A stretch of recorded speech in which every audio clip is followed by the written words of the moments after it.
Belakangan ini banyak sekali kita menerima informasi yang keliru seputar virus corona. Kali ini saya akan men-share beberapa pertanyaan yang sering ditanyakan oleh beberapa masyarakat. Semoga hal ini bisa menjawab beberapa pertanyaan kalian. Dan yang perlu diingat, penyakit ini masih terus dilakukan penelitian lebih lanjut sehingga apa yang saya sampaikan mungkin saja terjadi perubahan ke depannya. Merokok itu meningkatkan risiko terinfeksi virus corona. Karena saat kita merokok, tangan kita memegang batang rokok, kemudian akan diisap dengan menggunakan mulut. Bukan tidak mungkin tangan kita sudah menyentuh benda yang terkontaminasi virus tersebut, sehingga hal ini akan meningkatkan risiko terjadinya transmisi virus corona. Selain itu, orang yang merokok biasanya paru-parunya mengalami penurunan fungsi, sehingga ketika dia terinfeksi virus corona, dia akan rentan memiliki komplikasi yang jauh lebih buruk dibandingkan orang yang non-perokok. Sampai saat ini, belum ada satupun obat yang direkomendasikan sebagai pencegahan terkena infeksi virus corona. Adapun obat-obat seperti Avigan, Chloroquine, itu tidak bisa disebut sebagai obat pencegah. Jika kita mengkonsumsi obat tersebut secara sembarangan, hal ini akan berdampak serius kepada kesehatan tubuh kita, karena obat-obatan tersebut memiliki efek samping yang cukup beragam. Sampai sekarang tidak ditemukan bukti bahwa sinar matahari itu bisa membunuh virus corona yang berada di tubuh kita. Akan tetapi disarankan kita untuk berjemur pada pukul 10-11 pagi sekitar 15-30 menit. Tujuannya adalah untuk mendapatkan vitamin D yang cukup bagi tubuh kita. Karena dengan vitamin D yang cukup bagi tubuh, itu akan meningkatkan sistem daya tahan tubuh.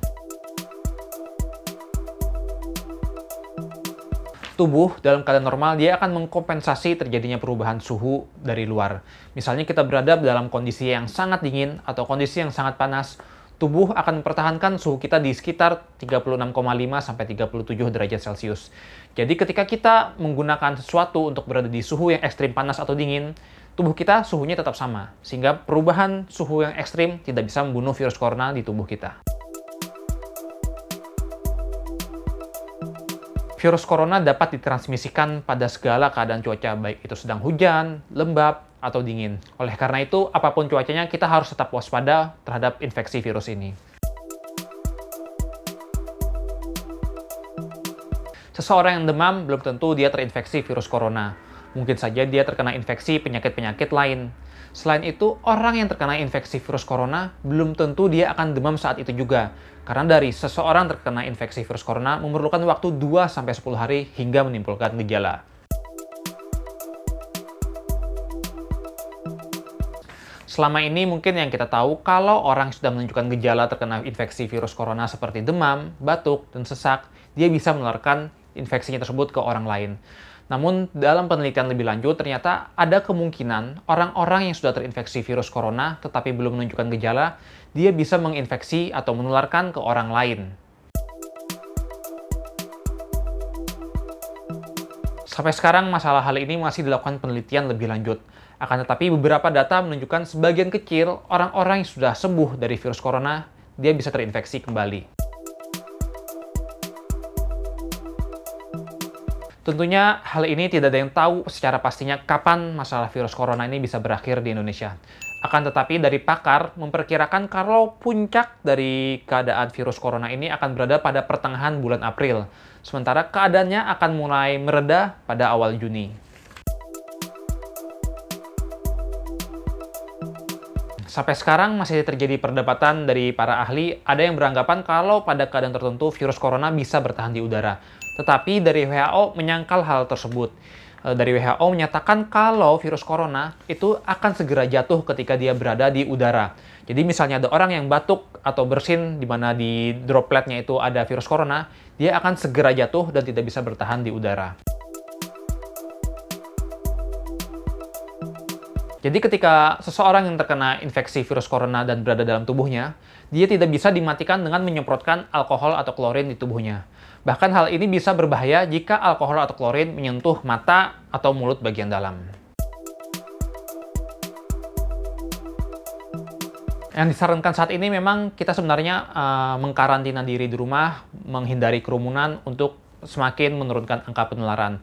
Namun ketika kita memang terpaksa harus keluar karena untuk membeli kebutuhan atau tuntutan pekerjaan, maka kita harus memperhatikan berbagai aspek untuk menjaga kebersihan tubuh. Seperti kita harus rutin cuci tangan, meminimalisir kontak dengan benda-benda yang berada di luar. Selain itu, sesaat setelah kita beraktivitas di luar dan kembali ke rumah, maka segeralah ganti baju dan melakukan pembersihan pada tubuh. Diperkirakan virus corona itu bisa bertahan dalam hitungan jam atau hari pada beberapa permukaan benda. Sebagai contoh, di plastik diperkirakan dia bisa bertahan 2-3 hari, kemudian di kardus dia bisa bertahan hingga 24 jam, dan pada besi, virus tersebut bisa bertahan 2-3 hari. Itulah sebabnya kita harus berhati-hati ketika kita memegang benda-benda yang berada di luar, karena kita tidak tahu apakah di sana ada virusnya atau tidak. Yang perlu diingat, selain virus corona, ada banyak penyakit lainnya yang memiliki gejala seperti demam, batuk, sesak. Sehingga alangkah lebih baiknya jika kita memiliki keluhan penyakit, kita harus berdiskusi atau mengunjungi petugas kesehatan terdekat. Dan yang perlu diingat adalah virus corona gejalanya bervariasi. Pada beberapa kasus diketahui kalau orang yang terkena virus corona, dia memiliki gejala seperti diare, nyeri tenggorokan, sampai nyeri kepala. Poin terakhir yang perlu saya sampaikan adalah ingat bahwa penyakit ini bukan semata-mata permasalahan bagi seorang dokter, perawat, tapi ini masalah bagi semua orang yang berada di dunia ini, dan kita semua memiliki peran penting untuk mencegah terjadinya infeksi virus ini. Sehingga mari kita bersama-sama berperan aktif untuk mencegah infeksi dengan cara berada di rumah, kurangi kerumunan, dan lakukan pola hidup sehat. Ingat, kesehatan itu kita yang menentukan, dan kita yang bisa menjaga diri sendiri.